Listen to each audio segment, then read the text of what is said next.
மகளிர் சுய உதவிக்குழு நல்ல முறையில் செயல்படணும் அப்படின்னா நம்ம 3 புத்தகங்களை பராமரிக்கணும். ஒன்று வருகை மற்றும் தீர்மான புத்தகம், ரொக்க பேரேடு, சேமிப்பு மற்றும் கடன் பேரேடு.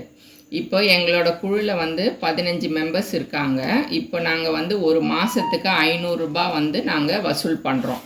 இப்போ அந்த 500 ரூபான்றதை நம்ம எங்கே எழுதணும் அப்படின்றத நான் உங்களுக்கு தீர்மான புக்கில் நான் காட்டுறேன். இப்போ நம்ம சேமிப்பு மட்டும் பற்றி இந்த வீடியோவில் பார்க்கலாம்.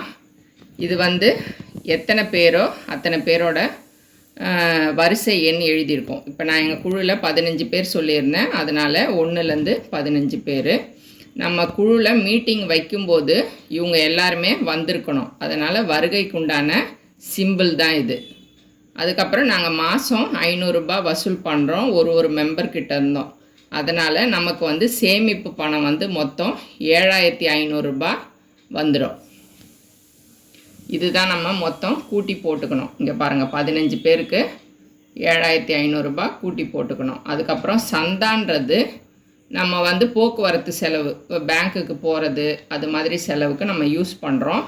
இது நம்ம பேங்க்கில் கட்டக்கூடாது, இது நம்மளுடைய செலவுக்காக, போக்குவரத்து செலவுக்காக. இப்போ நான் உங்களுக்கு சேமிப்பு கணக்கு மட்டும்தான் நான் உங்களுக்கு காட்டுறேன். இது நம்ம தீர்மான புத்தகத்தில் எழுத வேண்டிய சேமிப்பு.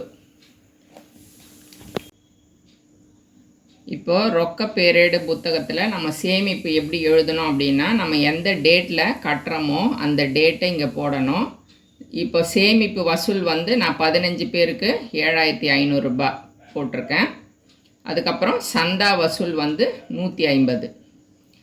இப்போ நான் உங்களுக்கு சேமிப்பு கணக்கு மட்டும் ரொக்க பேரேடில் எழுதுறது எப்படின்றத நான் சொல்கிறேன். அடுத்த வீடியோலலாம் உள்கடன் வெளிக்கடன் பற்றி நான் உங்களுக்கு சொல்கிறேன்.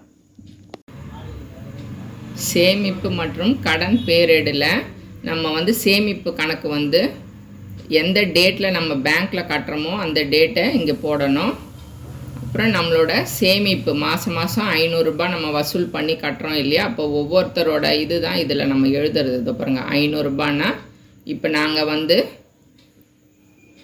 எங்களுக்கு 8500 ரூபாய் வரைக்கும் எங்களுக்கு இந்த மாதம் வரைக்கும் சேர்ந்துருக்கு. இது ஒருத்தருடைய சேமிப்பு. இதே மாதிரி நம்ம தனித்தனியாக 15 பேருதும் ஒரு பேஜில் நம்ம எழுதணும். மாதம் அவங்க கொடுக்குற 500 ரூபாய் நம்ம எந்த மாதத்தில் பேங்க்கில் கட்டுறோம் அதோட கவுண்டிங் இந்த சைடு வந்துடும். குழு புத்தகம் எழுதுறதை குறித்து உங்களுக்கு ஏதாவது சந்தேகம் இருந்தால் கமெண்டில் சொல்லுங்கள். உங்களுக்கு இந்த வீடியோ பயனுள்ளதாக இருந்தால் லைக் பண்ணுங்கள், ஷேர் பண்ணுங்கள், கமெண்ட் பண்ணுங்கள், சப்ஸ்கிரைப் பண்ணுங்கள். தேங்க்யூ.